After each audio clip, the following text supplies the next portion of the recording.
Hi. It's been a while, and life has been interesting for me. Yesterday, I went to a church, and the lectionary text and the celebration was of Transfiguration Sunday. It made me think about um, an important person in my faith journey. Sometimes we need to be reminded of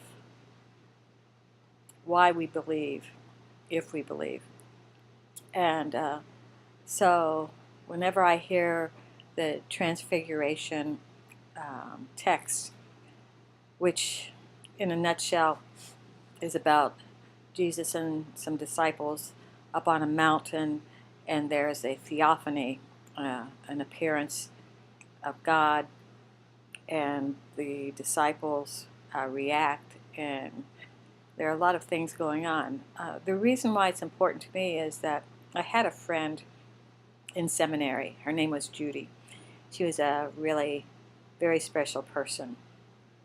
Maybe not from the way that she looked, but she was a very caring, compassionate individual, and she had this mother-like way of being. So um, let me talk a little bit about how she looked. Judy was a white woman, and when I say a white woman, she was very white. She had washed out blonde hair and light blue eyes, and she was morbidly obese. Um, she she was ordinary, um, but extraordinary in her love. She'd had a pretty hard life, and early on, she had been married to an abusive alcoholic husband. She had two sons. She divorced the man early in the sons' lives, and she supported her sons by working as an English teacher in a parochial school. She came to seminary uh, even later in life than I, and she just loved the study as I did. I really loved so many things about seminary. Um, she was part of the United Methodist Church, as was I, and as she was finishing up her third year in seminary, I heard her preach this text, the Transfiguration text. And she talked about going up on a mountaintop with her boys and looking out at the panacea, and then realizing that they couldn't stay in that rarefied state, that they had to actually leave and go back to their lives. Well, the interesting thing for me was that Judy really wanted to serve a local parish, and she was having trouble finding a congregation that would welcome her. She was finally late in the appointment section, uh, uh, uh, the appointment time, appointed to a church, and she was just ecstatic. She was just filled with joy and hope, and so she knew that after graduation she'd have a place to go to, a congregation to serve, and she could finally start living the life that she'd been dreaming about for quite some time.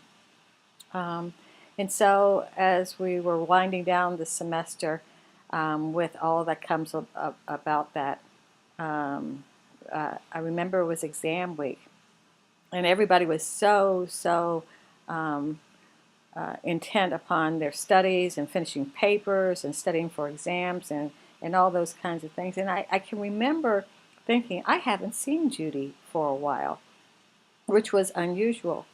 Um,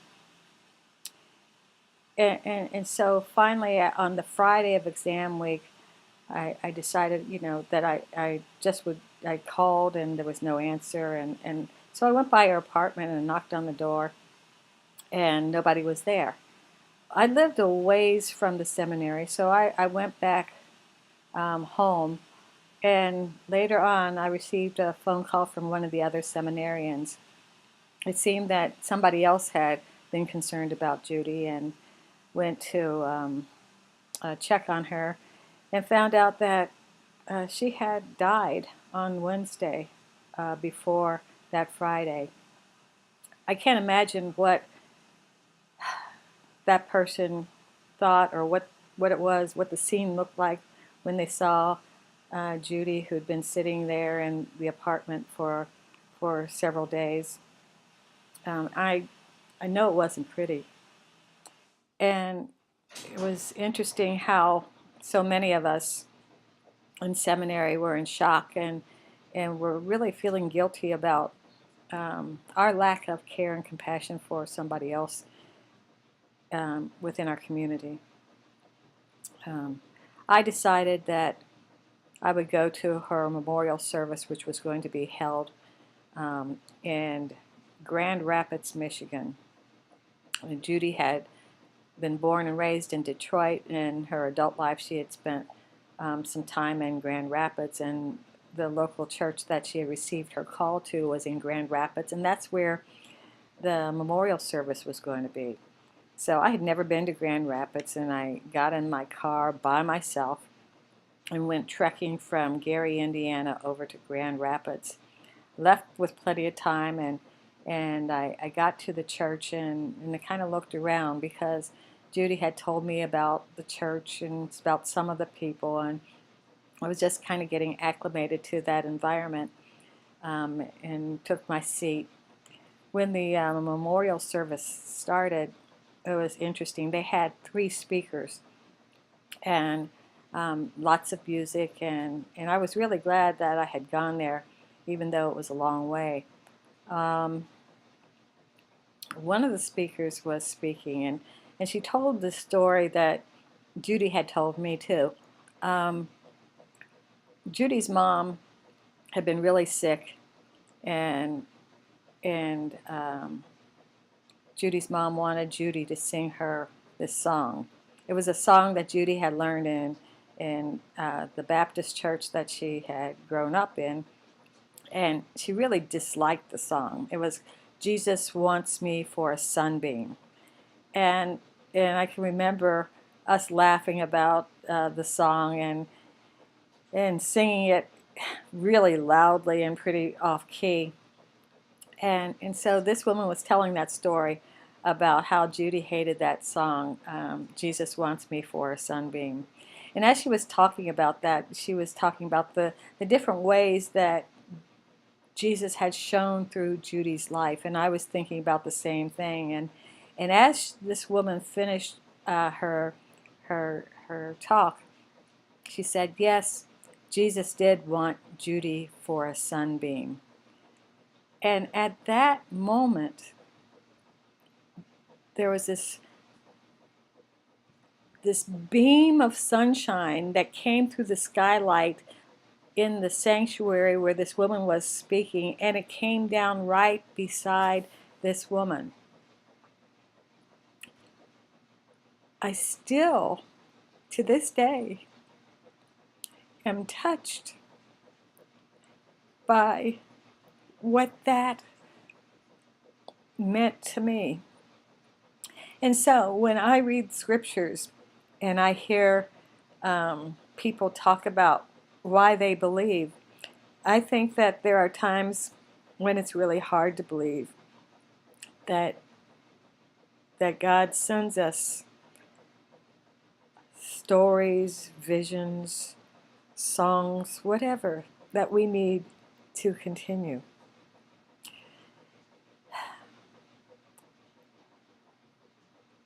Judy's life was full of meaning for those of us who knew her. And I think that sometimes when we tell the stories of how different people have affected our lives, it can make a difference for other folks. So rather than read scripture to you and pray prayers for you and with you, I thought I'd tell you the story of a very special woman who brought light and love into a lot of people's lives. Thanks be to God for those who live their life and show the love of Christ in so much of what they do. See you later. Bye-bye.